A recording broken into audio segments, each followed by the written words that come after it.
Hello everyone, in this tutorial I'm going to show you how you can create your own Amazon KDP children's book layout tutorial. So you're going to learn how to create a layout for a children's book that you're going to be able to sell to Amazon KDP. If you're still not familiar with KDP yet, basically KDP is an abbreviation of Kindle Direct Publishing. And KDP belongs to Amazon, and through KDP you can publish your own book. There are some rules as well as measurement that you will need to know before you create a design that you're going to publish with KDP. For example, right here I've already opened a page of set trim size, bleed, and margin. So in order to create our design on Canva, we're going to have to know the size of pages of the design that we're going to create. So if you open this page over here, you're going to have to scroll down and then you're going to find the example of page size with and without the bleeding. As you can see, there is two types of measurements over here, because the first one is the actual size without the bleed and the other one is the page size with the bleed. If you don't know what bleed is, I'm going to show you. If you scroll up on this page, you're going to see the explanation of some of the terms. Bleed is a printing term that refers to when printed object on a page, such as images, background color, or graphic, extend past where the publications will be trimmed. So it's very important for us to measure the bleeding size so that we won't create any white pages on the edge, or we will not have any text being cut out because we don't pay attention to the bleed measurement. So here are the page measurement. You can see that there's a lot of sizes that you can see. For example, if you're going to create a book with a size of 5.5 inch by 8.5 inch, the measurement you're going to insert into Canva is going to be 5.626 by 8.75, because you're going to have to create that extra space for the bleeding. And for today's tutorial, I'm going to create a book with the size of 8.25 inch by 8.25 inch, and that's 20.96 centimeters. So instead of adding that into my custom measurement or custom size on Canva, I'm going to insert the number besides it.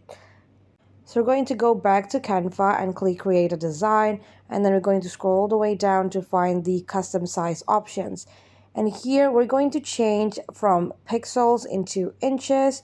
Well, this part is preference really. If you would like to use centimeter instead, go ahead and do that. But for today's tutorial, I'm going to go ahead and use inches instead. So I'm going to go back to the sizing chart, and then I'm going to copy the width size of my book and paste it into the width box. I'm going to do the same with the height one, so it's 8.375 by 8.5.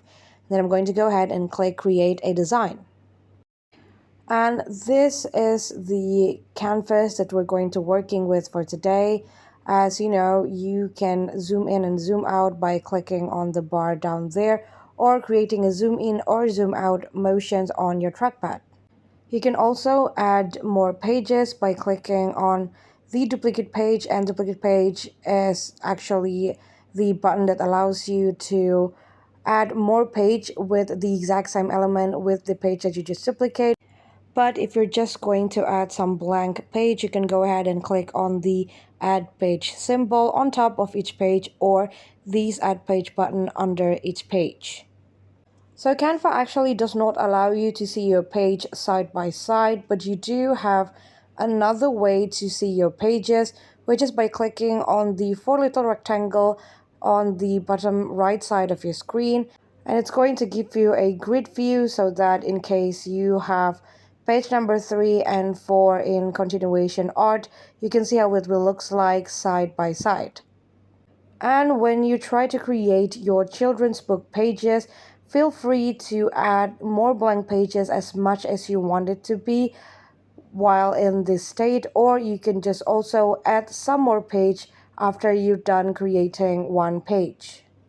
To add more page, you could simply click on this plus button inside of this gray box over here, and it's going to automatically add your pages.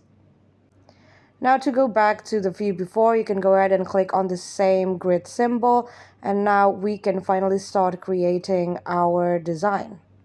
Now I've created 8 pages, but usually I will leave and that is because I want my story to begin on the left side of the page. So I'm just going to leave these 3 blank, or if you would like, you can also add some remarks or some title page, intro, etc. You name it. You can definitely customize it, but for now I'm just going to go ahead and leave the first 3 page blank.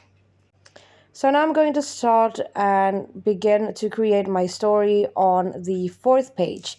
Now before I add any wording or any art, I would like to create a guideline so that we know which part is our safe zone and which part is the bleeding zone.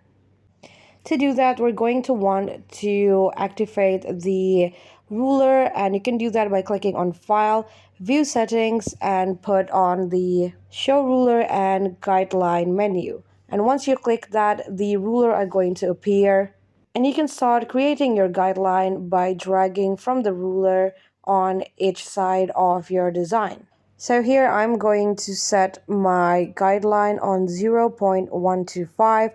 That is going to be the bleeding area for our design. So I'm going to go ahead and create the bleeding line for all of my sides. Now when you're in this step, you don't really have to be super precise. You can just put the number as close as you can, because I don't think in Canva you can manually insert the number. And you can also notice that the right side of my page does not show the same number as the left guideline, and that's because the ruler I'm measuring from the very left side of the page to the very right side, so you can just eyeball it, as well as the bottom guideline. If you cannot find the exact measurement, you can just go ahead and eyeball it. As long as it's similar to the actual bleeding line, it's going to be fine. Once we're done creating the guideline for the bleeding part, now we're going to create the guideline for our safe zone. So the measurement of the safe zone is going to be around 2 times the bleeding guideline. So if the bleeding guideline is 0.125, you're going to make your safe zone guideline as 0.25. Again, you don't have to be super precise about it. If you can find the exact number, that's great. But if you cannot, then it's totally fine. Just find the closest number to the guideline that we are searching for. And as for the right side and bottom guideline, you can just go ahead and eyeball it and try to make it as similar as the left side as well as the top side as possible. Alright, now that we're done with our guideline, we can start inserting our art as well as the wording or anything else that you would like to input inside of your children's book. So here I'm just uploading the pictures for my first page. To do that, you can go ahead and click on the upload menu and then click on upload files, and then you can insert your pictures into Canva. If you want to insert your pictures to your design, you can either just click on it or you can also drag your pictures inside of your design canvas. And over here, I'm just going to adjust my pictures. I'm going to enlarge it so that it's going to cover everything. It's within the safe zone, but it's also covering the bleed line. So I don't have to worry that there's going to be some white edge on my book, because I make sure that I put my pictures over the bleeding line. To adjust your pictures, you can also double click on the pictures and then you can just drag it around or just zoom in or zoom out. Just make sure you don't zoom in too much into your art, because we don't want it to be blurry once it's printed. Now that I have inserted my background pictures, I'm going to add some wording to my pictures. As you can see, my background is quite busy. There's a lot of things, there's a lot of elements. So I think if I just put plain text over it, it's going to not pop off and I don't want it to be unreadable. So I'm going to go ahead and add a rectangle element into my background. And what it does is that it's going to divide my text with my background so that my text will be popping off and it's not going to be unreadable. So I'm going to go ahead and adjust the rectangle to however big I want it to be. And I want to change the color of the rectangle so that it's going to fit better into the background. As you can see, the Canva AI has already read the mood board of my background pictures. I can choose the color from that mood board or from the default colors that is already available, or I can also just click on this symbol over here and it's going to track whichever colors I want my box to be and change it automatically. As you can see, the eyedrop tools picked up a cute cream color for me. So I'm going to go ahead and use that color, but I'm going to reduce the transparency a little bit so that it's not going to be too blocky once I inserted my wordings. I ended up changing my mind and feels like white going to look better when it's sort of transparent. So I ended up changing it and now I'm going to add in my text. To do that, you can just go ahead and click on the text symbol on the left side menu of your screen. And here I'm just typing out my story. And once I've done typing out my stories, I am just changing the font so that it will look nicer. And you can also adjust the line spacing as well as the text spacing. And here I've decided to insert a frame to my text box just to make it look a little bit better.